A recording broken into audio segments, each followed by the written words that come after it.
Hello everyone, it's Old Guardian here. A couple of months ago I made a series of various budget, even and odd decks which were quite easy way to reach legend on a budget. However, after that a lot of things have happened. So there was the second round of nerfs and then there was the Hall of Fame announcement. And these two events have a little bit of a different effect on the attractiveness of these budget, even and odd decks. For one, the Hall of Fame announcement, Kenny Greymane is going to Hall of Fame. Merkspark Eel is going to Hall of Fame. So every budget player who has the dust should be crafting all of these cards that are going to Hall of Fame anyway, because all of that dust is going to come back in April. So in that sense, playing something like Budget Even Shaman is more attractive than ever. On the other hand, Flametongue Totem was nerfed to 3 mana, and Even Shaman lost Flametongue Totem altogether. You simply cannot use that in the deck anymore. And that's why the old build that I had didn't quite work out. I already built a full cost Even Shaman after the nerfs without Flametongue Totem. You can find a video of that on this channel, and that's a perfectly viable deck. It's a fine deck, it works great. But the thing is, the answer of the full cost Even Shaman to the nerfs was to go a little bit more expensive. Go a little bit more value grinding with Hagatha, rely more on Kalimos, rely more on Alakir, rely more on the Lich King, and relying even more on its late game. And when you're playing on a budget, you don't have a late game. Well, you have a late game, but it's kind of limited, because here is the ultimate late game of the Budget Even Shaman, the Bone Mare. And I guess, surprisingly enough, Reign of Toads has been really strong. That's your late game. And I mean, Reign of Toads and Bone Mare, these are fine cards, and they win you games. But these are no Hagatha, these are no Kalimos. It took me some time to find this budget even build, because I tried to make it a little bit heavier, put in a little bit more 4-drops. Because Flametongue Totem going away, okay, so that has to be removed. And stuff like Primalfin Totem, which was mostly useful in budget version because of Flametongue Totem. There's no Sea Giants, so you can't really benefit from flooding the board. And that also had to go. But I eventually did find the right replacements, and this build is something that I'm very confident with. I was able to play this on the ladder with 60% win rate. I'm happy with that.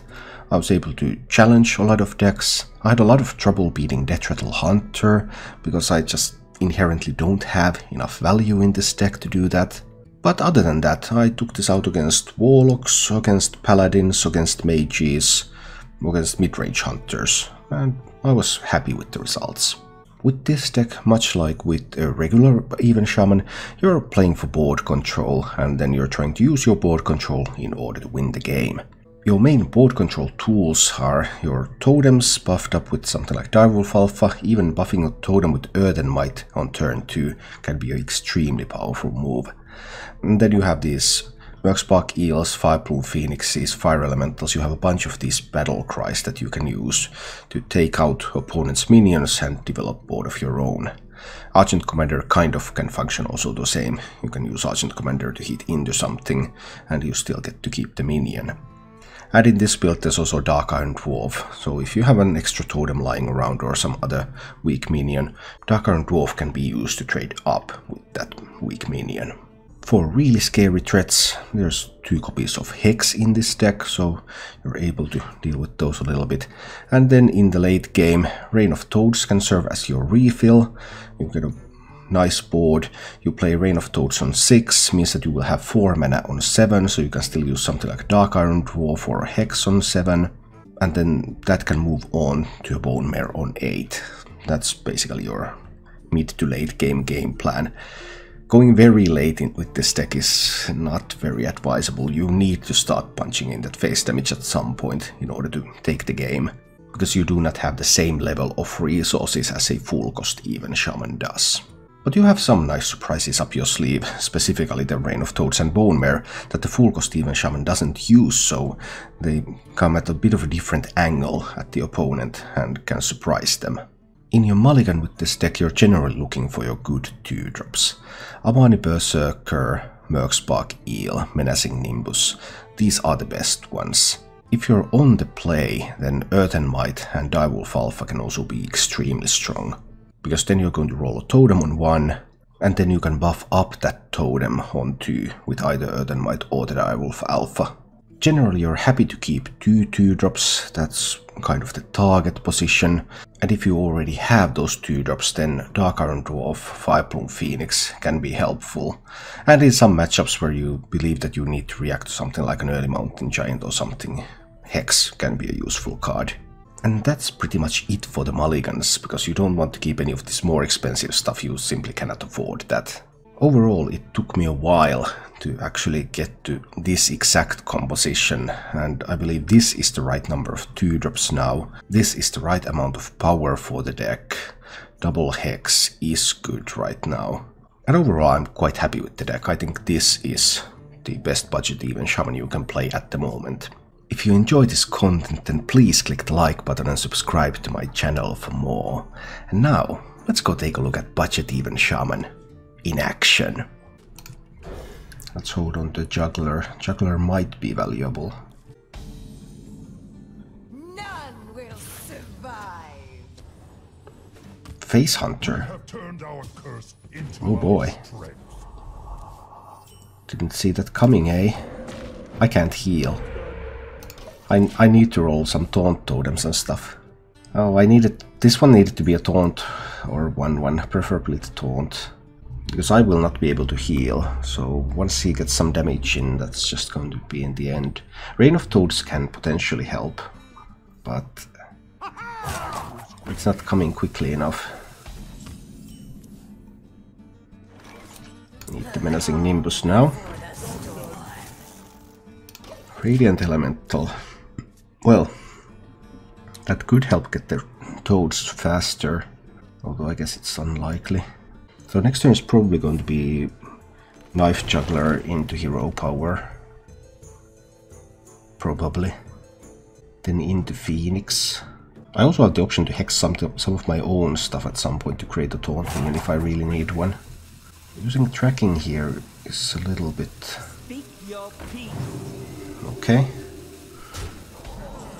So I have 66% here to clean up the board with the Juggler play. First the Juggler play, we get the Juggle, and then we trade away the other minion. Okay, Juggler is hidden behind the taunt, which is also good. Let's see. Arcane Shot. Arcane Shot.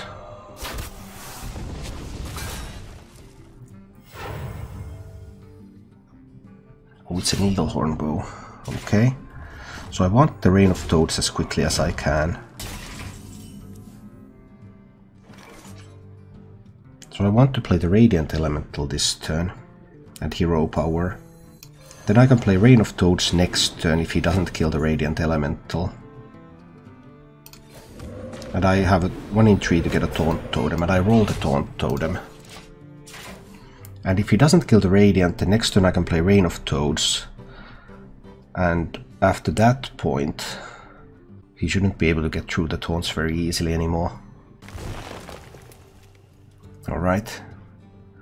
There's of course the face damage coming in. But the taunt wall is going to be a lot of help.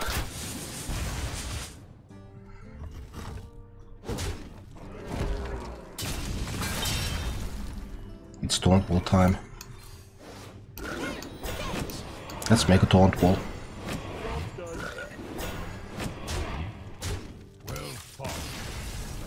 And that's a game. But of course, like here, I'm facing a Paladin, and now I have an increased chance to pick up a 2-drop, because I just added 2 more 2-drops into this deck. So, it might have some importance. It's another Orc Paladin. Okay. We have turned our curse into... Now I am in the game. Excellent. I didn't drop any frames. According to OBS, I didn't drop any frames, so it's not my connection. Okay. We're cool. Reporting for duty. I believe this calls for an Earthen Might here. Let's turn this into a 2-4 and then I can start trading a little bit. Next turn I have the Merc Spark Heal and another Totem coming. So he might have some difficulties in killing this totem here. But he could also have Blessing of Might in hand, which will allow him to kill it. And he can have a Righteous Protector in hand too. Yeah, I can see that happening. Well, I always need to roll a totem. Do I need to Mercspark Eel into the Righteous Protector? What if the next card he plays is a Raid Leader? What if it's a Maul? I think a Money Berserker is better when we have already just seen a Blessing of Might. Because this saves the Mercspark Eel for later emergencies. But so much depends on what other stuff he has here. Oh, that's a big deal, because now he can take a value trade. Well, he would have always been able to take a value trade, that's not the thing. It's a Shadow Knight Chain Gang turn, right? I Divine Shield. And I play the Chain Gang. But now he has 4 mana, and if he has more buffs, he can't Fungalmancer yet, he can't get the Frostwolf Warlord yet.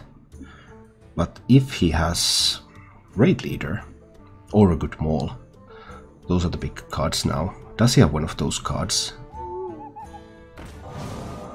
He has an Ironbeak Owl. Well, that doesn't change a whole lot now, does it? Because the stats don't change. You get access to the 5/1. I don't think that did anything, really. Okay. Well, that was good for me. And I want to deny a Fungalmancer turn. So I want to Mercspark Eel. A 2/1. And trade away a 1/2. And totem up. But I can't play the Ooze yet. Because against this archetype I will need weapon removal for the Vine Cleaver. If we get there. And right now it looks like we might be getting there. Not sure yet. My hand is running dangerously low. The next couple of turns will be very, very difficult. But at least there's no good Fungalmancer play. And the best Fungalmancer play would be like Corridor Creeper Fungalmancer, but then I could hex the buffed Corridor Creeper before it gets to do anything. This would of course become a 4/3, and it would be able to kill 2 minions. So it wouldn't be perfect, but it wouldn't be an absolute disaster. Let's see. Hunter is simply the best deck in the game.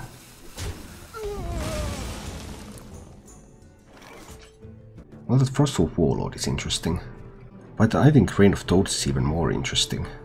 I really like the idea of Reign of Toads here. Alternatives: hex that, kill it, totem up. When do I rain? If I rain this turn, I still have enough mana to, if necessary, hex next turn or Dark Iron Dwarf next turn. This one takes down 2 minions. I can afford that. Here we go. It's rain time. It's raining frogs. Or toads. Hallelujah. It's raining toads. Let's go. Reporting for duty. Mushroom power! That was pretty strong though. I'm a little bit saddened by that. Because now these fellows are just going to give me such a hard time. It's still Dark Iron Dwarf on this one to kill the Frostwolf Warlord. And this one is going to value trade the Fungalmancer. And these are going to hit face. He will have 2 pair of 3/3s. What if he has damage buff for the 3/3s? If he has another Fungalmancer, I can kill one of the 3/3s actually. That is the line. That is the real line.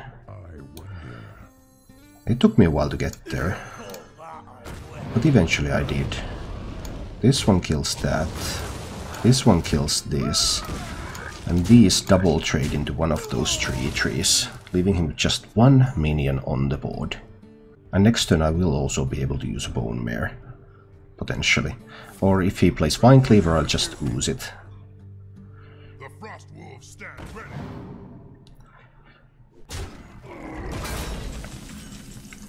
Seven Warlord is never a fun sight, but it is still a sight that I can deal with. It's probably something that I want to hex even. Do I want to leave him with a 0-1 taunt on the board? Or with a 1-1 on the board? So I hex that. Trade. Trade, trade. I can even play another Dark Iron Dwarf. It's fine. Committing is fine. I'll leave him to 1-1 on the board. Yeah, that's the line. So now we're hexing here. Taunt minion kills that. This one trades this one away. This one trades that one away. But I'm playing another Dark Iron Dwarf here. Just to get more stuff on the board. He didn't have a Vine Cleaver. If he did, he would have played it. He might have top-decked it, of course. But even if he top-decked the Vine Cleaver, and he gets to kill one of the Dark Iron Dwarfs, I can still ooze away the Vine Cleaver. So it's not a complete disaster. Even if there is the top deck. Okay, so now with the Juggler, I trade away the 2 health minion.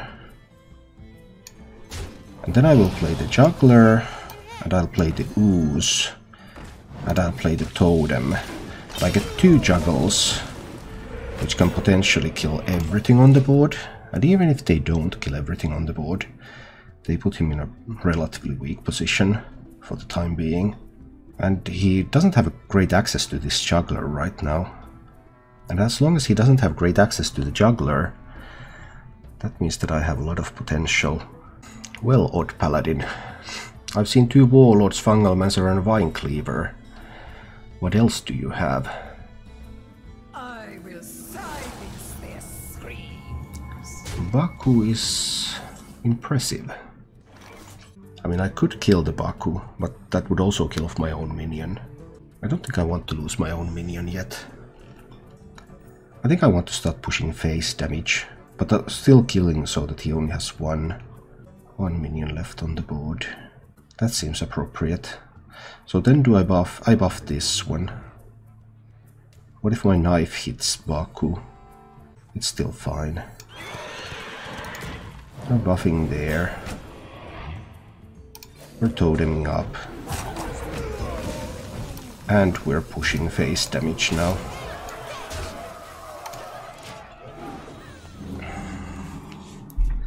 He has that Baku on the board, but I have 6 from hand. He doesn't have a way to turn Baku into taunt, unless with a maul. But then if he does that, then he doesn't have a way to deal with the Dark Iron Dwarf, probably. Yes, we take that one. This is the most powerful list for this cost on Shaman. Okay, he mulliganed everything. Or maybe he's timed out, because he definitely timed out that card choice. Which would of course be a little bit unfortunate. Nah, he's not timed out, he was just thinking. Can't wait to get something fresh. Well, the next rotation is going to be really fresh. Because all the good stuff is rotating out. I think I want the Earth and Might on my totem. I want a 2-4 out here. I think a 2-4 is useful. Do we get the Hunter to reveal his plan? It's an Animal Companion plan. No, it's a Devil's or Egg plan. Okay. Coin Devil's or Egg. Really makes me think that there's going to be a Deathrattle activator next. So I want to deal with this egg. And the only sure way I have to deal with it is with the eel. So that's what I need to do then. Unleash the 5/5. See what happens next. With 3 mana he can't flanking strike yet. He can't do a whole lot yet with the 5/5. I mean 5/5 is probably going to trade away the 2/4. It's going to go down to 3 health. Value trading. Well, it's probably safe. Your weakness betrays you. Another Earthen Might. He still can't cube, but next turn he can play a flanking strike. So I could try something Life Juggler, Totem. If I get a hit here, then I could value trade it with 1. If I get a hit here, would I value trade that? Would I trade that? I would have to use both minions. Or I can play the Dark Iron Dwarf, and then I can use the Wrath of Air Totem to kill the Terror Scale Stalker. Keep all the minions. He will be at 4 mana. I think that's acceptable. Let's just kill off that one. Hit face with this one. Now he has Flanking Strike available, so he could Flanking Strike the Merc Sparkeel. Candle Shot is really good too. Now he can kill the... Oh, he can kill one minion with that. Very important kill. Oh, that Deadly Shot was crucial. That's not often run in Deathrattle Hunter at the moment. That was very good for him. I need to go in with the Juggler anyway. Next turn he could cube, which poses its own issues. 2 juggles into the Devil's Roar. Well, he can cube, but he can't proc the cube yet. Although that doesn't help me because I have no way to kill the cube. So if he just kills the totem with the Devil's Roar and cubes it, that's a good play. If Hearthstone doesn't do something right, next expansion will probably be my last. Okay. Yeah, they don't need to do something every time. That's a good strong cube.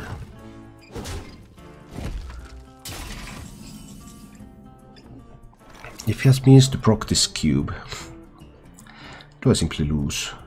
There'll be so many. I mean, he's at 26 and there will be so many minions. But even if I just pop the cube open, there's the Devil's Roar inside.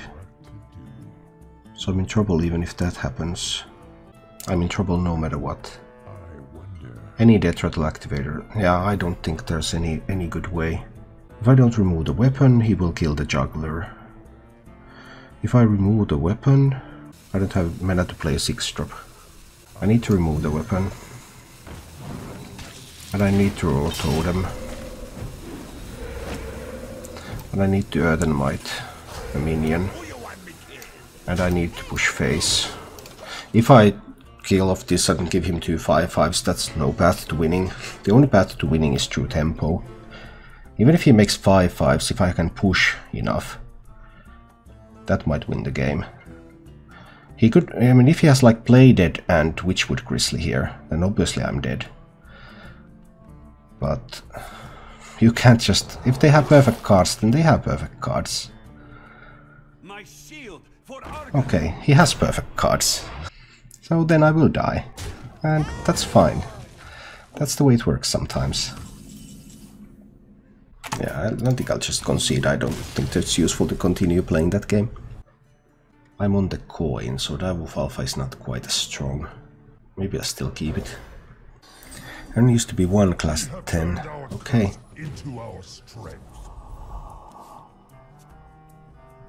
What kind of paladin? Control paladin?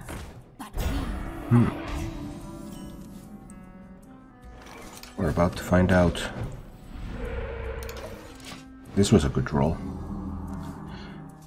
I mean, this looks like it's going to be Holy Wrath Paladin or something. If he has a Loot Hoarder as his second card, he did keep all the cards. So if he has a Loot Hoarder here, that's a pretty big deal. Thanos isn't terrible either. Now he can just use these 2 to kill the healing totem. I need to play the Direwolf Alpha, I believe. That way I can take away that Divine Shield. Do I also need to coin another totem roll? Because if I roll, but then I should have positioned this on this side. No, I think I will need the coin later. I think the coin will be important later. Ardiflex just subscribed. Thank you so much for your support. I appreciate that. There's no buff for the Kangor yet, right? I mean, I have 50% to kill it with Knife Juggler or Coin Eel, but I don't think that's so great. I think I'll go in Chain Gang. Let's see about this one. Sanders playing mid-range Hunter with Dark Reaper. Yeah, that one really does not work out. I'm completely fine with that Consecration. I don't mind at all. Let's go in with the Amani and with the Merkspark Eel, killing the Kangor. So I get rid of Kangor. I've seen one of the consecrations now. Now I start to try pushing, but of course there's still going to be double equality in that deck. Oh, that's a Hammer of Wrath. It's a Holy Wrath. So that can whiff, that can deal just 2. That often deals just 2. I'm quite surprised by that one. Does he have another consecration? Well, that pull was not a consecration. He could have Pyromancer equality kind of stuff. But I suppose I will still try with the Knife Juggler here. Knife Juggler, Nimbus. Just hero power and push. Well, obviously, Pyromancer plays can be really strong here. Pyromancer in 2 spells clears almost the entire board, if he has it. He didn't, but he did have a timeout.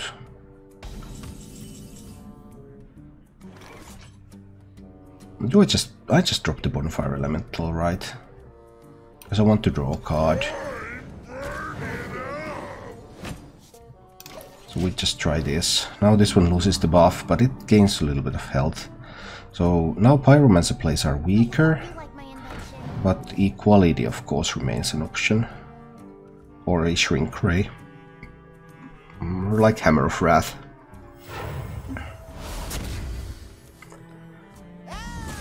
Alright. He's at 21 and I have 6, 8, 13. I'll need another 8. I don't have means to get another 8 out there. Equality plays remain an option. I think I need to play some stuff out there. I think I need to spread out the health a little bit. What if he has Pyromancer into multiple spells? When he hasn't had that before. There are no 0 mana spells though.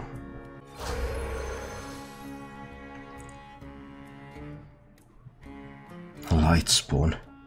I suppose I play a Light Spawn out there. And these are all going phase, that's for sure. I'm still a little bit off here. I'll develop the Light Spawn. Let's see what happens. I've seen one timeout used. Equality Consecration is a possible play at this point, obviously. Equality timeout. Nice.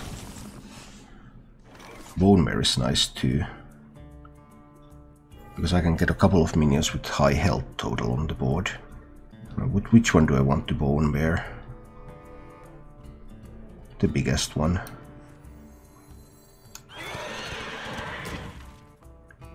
So I'm Bone Maring here. So now I have a pair of 5 health minions. So it's more difficult to get rid of them. But if he plays like Uther, then he would have to hit into a 9-5. And so he can't play Uther now. He needs something else than an Uther. And he's used both timeouts. He could find a Shrink Ray. That's not a Shrink Ray. That is a Shervala though. So what does that mean?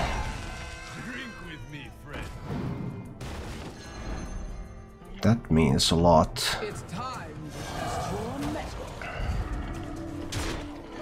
That means that he's back at 20. That was quite handy. So I'm going to have to kill the Shervala. But then he will still have the Uther. Uther can still win him this game. Well, that's unfortunate. But Shervala has to die. But I can still lose to Uther now. That was rough. Could have been better if I had chosen a different minion to Bone Mare.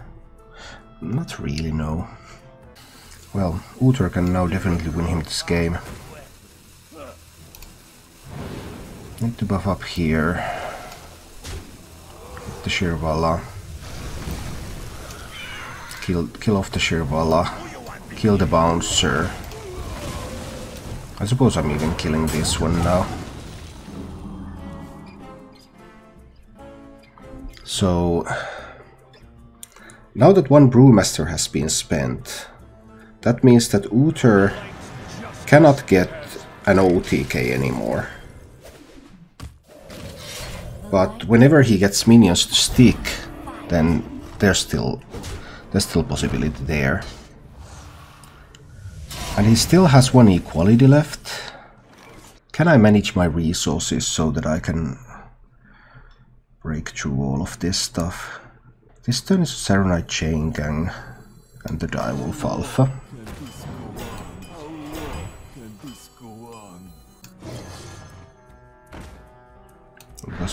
But he has one Consecration left too, and he has an equality left.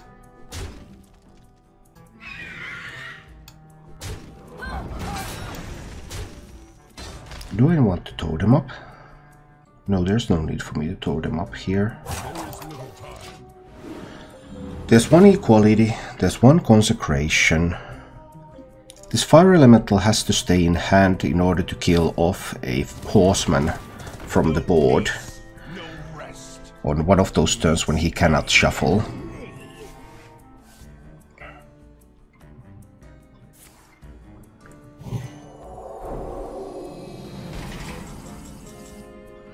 There is also a chance that...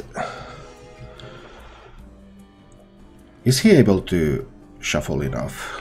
Do I just want him to draw cards? Is a question. Can I beat him by him not finding more removal? Or do I beat him easier by him having all sorts of stuff? Oh, that's tricky. Because there's also the opportunity that I might be able to beat him in fatigue. But does he have 4 bounce effects still left? Does he have extras, so he has Brewmasters and Bankers and Zola? Because then he would have the OTK eventually. Those are some tough questions.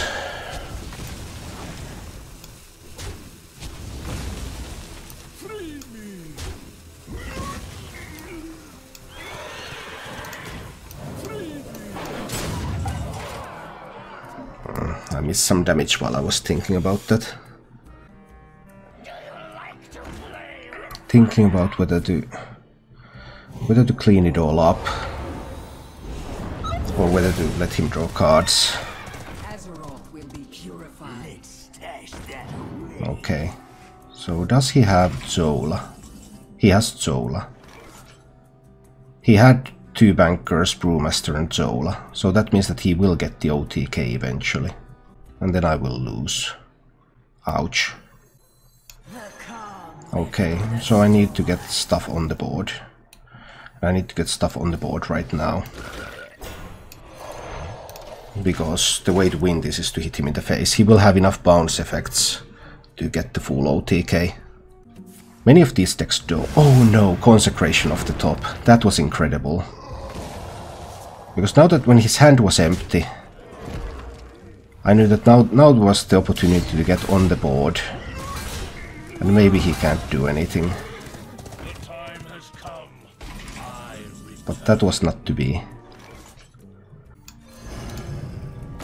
Ouch. That Consecration off the top was really painful. I didn't even give him any card draw, but... Consecration off the top. So all he needs is to find the Zola.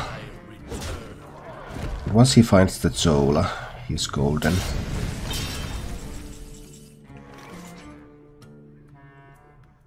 Equalities are gone, Consecrations are gone. There's one Pyromancer, but there's not a lot of spells. So I need to get minions on this board really quickly. Let's get 2 random minions to my hand first. I mean, I need to use Fire Elemental here, I need to get Dworgen Infiltrator there. There's no use for me to Hero Power, because Hero Power minions don't actually add damage.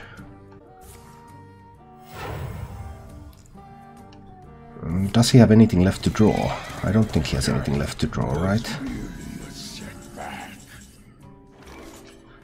Okay, okay. Max Pakil handles that one. And then I just need to push. But is it Argent Commander push or is it Gen Greymane on the board type of push? There's no equalities remaining. Again, Grey main this turn is better than the Argent Commander. Argent Commander can charge next turn. Again, can hit face immediately. There could be a Shrink Ray. Thank you for watching. If you enjoyed the show, please click the like button and subscribe to my channel for more.